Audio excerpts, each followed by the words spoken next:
አጋቡኝ በፍቅር ልካሳት የኔ ፍቅር ሄርሜላ ይህን ቪዲዮ ካየሽው ሰላም ጤና ይስጥልኝ። ወደ ተከበራችሁ ቤተሰቦች እንዴት ናችሁ? አለን እግዚአብሔር ይመስገን። ቤተሰብ ማለት ነው ኤፊሾ ማለት ነው። በቃ እኔም መርጫለሁ። እንደውም ልጅቷን ሄርሚ ማለት ነው በጣም ምርጥ ልጅ፣ በጣም አንገት ደፊ፣ በጣም ቆንጅዬ፣ በጣም እንክብካቤ የምትችል ጀግና ስለሆነች አንተ ማግባት አለብህ። በጣም ኦዲየንሶችን አይቻለሁና ሄርሚ ከምትሰቃይ ባብርሽ ፍቅር ታግባህ ብለዋልና አጋቡኝ ብለሃል ማለት ነው። ስለዚህ ተንከባክበክ ማለት ነው። አብርሽ ጋር ያጣችውን ፍቅር ካንተ እንደምታገኝ እንግዲህ ተስፋ እናደርጋለን። ተጋቡ። እኔ ራሱ ሄርሚን ማለት ነው በቃ ከዚህ ጋር ምን አታገለሽ? እሱ ዛሬም ቢመጣ ነገ ጠዋት ተመልሶ መሄዱም አይቀርምና እቺ ልጅ እንዴት ነው ለወንድሜ ልዳራት እንዴ እያልኩኝ እያሰብኩ ነበር ማለት ነው። ምክንያቱም አንተ ደግሞ በደንብ አርገ ጸባይዋን ምንዋን በደንብ አርገ ስለተረዳሃት አንተ አግባት። ደግሰን እኛ ማለት ነው እኛ ደግሰን እንድራሃለን፣ ሁለታችሁም እንድራችኋለን ማለት ነው። ስለዚህ አብርሽ እንግዲህ እዚህ ጋር እንደምታዩት ጭንቀት ላይ ነው ያለው። ምንም ማድረግ አልቻለም። አብርሽ በአሁን ሰዓት ያለው ተወዛጋቢ እንትን ውስጥ ነው ያለው። ምክንያቱም ምን ይሻለኛል ሄርሚ ጋር ብሆን ሩታ ጋር ቢሆን የት ልሁን ማን ይሻለኛል? እነ ሩታ ደግሞ ያው እንደምታውቁት እንግዲህ ቪዲዮ ተገኝቶባቸዋል፣ ፎቶ ተገኝቶባቸዋል። አብርሽን ለማጥቃት ከኤፍሬም ጋር ብዙ ነገር ጥግ ድረስ ሄደዋልና ሊገሉት ሁሉ ነበር ማለት ነው እንግዲህ እና ኤፊሾ እንደው እንደ ሀሳብ እውነትህን ነው። በቃ አንተ አግባት። ምክንያቱም እኔ ሚስት የለኝም ትዳር የለኝም፣ ሄርሚዬ ወድሻለሁ፣ አፈቅርሻለሁ፣ ዳሩልኝ፣ እኔና እሷ እንጋባ ብለሃል። እኔ በኩሌ ማለት ነው 100% ፈቅጃለሁ። ምክንያቱም በቃ መታገል የለባትም ከአብርሽ ከማያፈቅራት ሰው ጋራ። ምንም ቢሆን ሴት ልጅ የወደዳትን ወንድ ነው እንጂ ማግባት ያለባት የወደደችውን ወንድ ታግባ ብዬ እንትን አልሰጥም ማለት ነው። እና አግባት፣ ምንም አትጠራጠር። እንደዚህ ያሳዝናህ፣ እንደዚህ እንቧን ጠብ አድርገህላት፣ እንደዚህ ዘፍነህላት እንዴት ይሆናል ማለት ነውና እና እንግዲህ እንደምታዩት ከአብርሽ ጋር ፏ ብለው እንደዚህ ነበሩ። እንግዲህ ትላንትና ያለፈ የትላንት ነው እሱ ማለት ነው። ዛሬ ደግሞ አንተ ደግሞ ከዚህ በላይ አድርገክ ፈገግታዋን እንግዲህ ታውቃለህ። ዝምተኛ ነኝ፣ ጸጥ ነው የምትለው፣ ፈገግ ነው የምትለው፣ አትናገርም። ሩታ እኮ ነገረኛ ናት። ፊት ነው የምትሮጠው ማለት ነው። ለምን እንደምትሮጥ ታውቃለህ?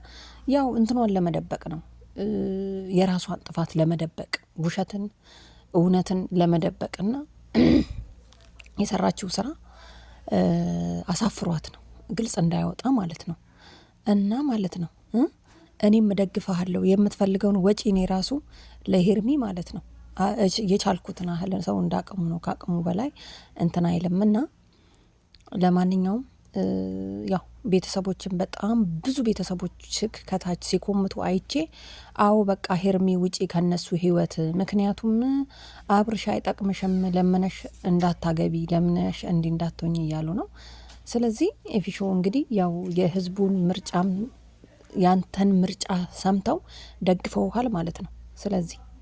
ስለዚህ ደግሞ አግባት፣ ምንም ጥያቄ የለውም። ማንንም እንዳትጠይቅ፣ በቃ እኛ ራሱ እንድርልሃለን።